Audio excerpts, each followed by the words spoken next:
Well, good morning, everybody out there in YouTube land.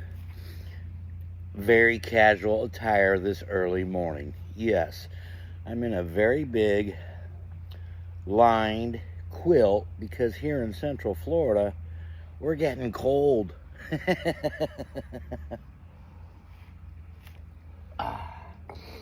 Heck, I don't know. It's in the 60s, but for us, that probably feels like 40s to some of you guys. Anyways, so again, bright and early. I just wanted to get on here. I found a few vintage things yesterday, and I want to go ahead and get a video out showing them now, because again, a couple of these I'm definitely going to clean up. But you know, I'm excited. I want to show you guys what I found. So again, these are unclean. This is right out of the wild. But again, I hope you all have a great Sunday. Some of you hopefully will see this before church. Some of you obviously after church. And we'll be doing our little worshiping here in a little bit ourselves. So, but here we go, you guys. This is what I found yesterday. Looky here.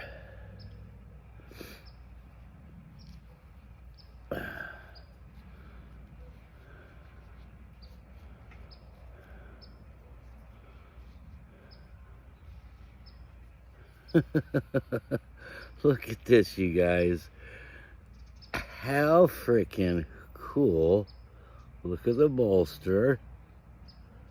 Right? And again, all of us who are into the vintage, we know what the candy stripes look like. And yes, this is of course USA made by Camillus candy stripe. And now I have the bigger one, which is cool. I think I have a couple of them. But this needs a good cleaning as far as inside. You know, obviously it's old. No snap, but the springs are strong. So I probably can get some snap back. But, you know, I'm just going to do a good scrubbing. You know, throw it in the ultrasonic. Well, maybe I won't with those scales, but yeah, do a good cleaning. I could see, holy cow, I could see a lot of lint and stuff in there. So that needs a serious cleaning. But how about that, you guys, for vintage, right? Wow. So cool. Okay. Then there's this. Look at that horn. Polished. Right? Granddaddy Barlow. Bullet brand. Japan. Which I do have another Folding Hunter bullet brand that's really big. That one was Pakistan. But this one supposedly is Japan. But watch this, you guys. Got half snaps. And I'm... Whoa, right? So again, look at the bone. And obviously, look at the shine still left on these blades. Talk about high polish. So, and then I got that.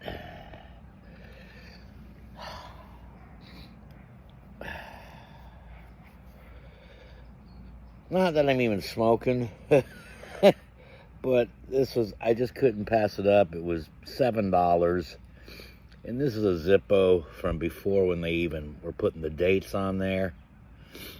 So from my research, that puts this probably into the 70s, I think it is. It's been used, obviously. And the insert, I'm not going to take it out. The insert is all Zippo. It's all here. It's all original. It's just old. $7. I said, why not? Now, those are all very cool, you guys, obviously, as you can see. And you know my collection. You guys see it. I'm all about vintage. But then I got this. And look at that emblem on the sheath or the shield or whatever, the embossing, the punch of the rising horse. See the stag handle. Okay, but look at this. All original. This is kind of cool. Now, this, again, needs a cleaning. But look at the brass, the spacers, and then you see all the custom work, right? But it's a Colt. Now, cool thing about this, you guys, this, from my research and help with ChatGPT, this is from 73 to 76, and with the Colt logo, with no other USA. They weren't doing USA back then. This wasn't made in USA. This was made from Tak Fukada's factory in Japan. This was the first run, and they can tell that because nothing else is on the tang on either side. Because after this was like the first run to show Colt, you know, what they can come up with. And then evidently 500 pieces. And then from here, with Japan got the contract and started doing some. But later on, after the early 70s, is when they started imposing where you had to show if it said Japan, China, or wherever it was being made. So this was prior to that.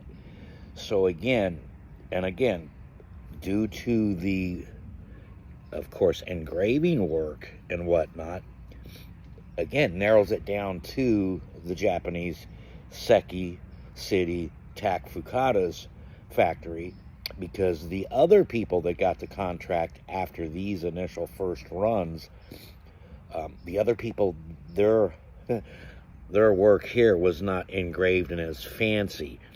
And of course, through ChatGPT, it pulled up other knives very similar. This is called the CT5, I believe, for the 5.5-inch blade.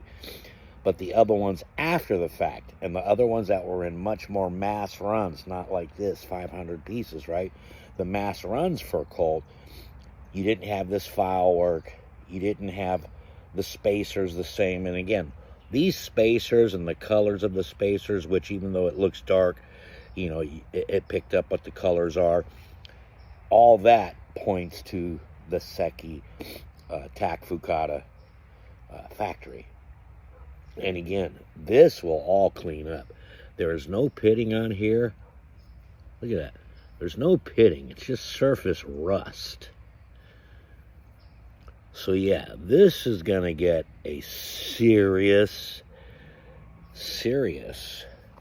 spa treatment from that pocket knife guy. Hopefully I can get to it later today.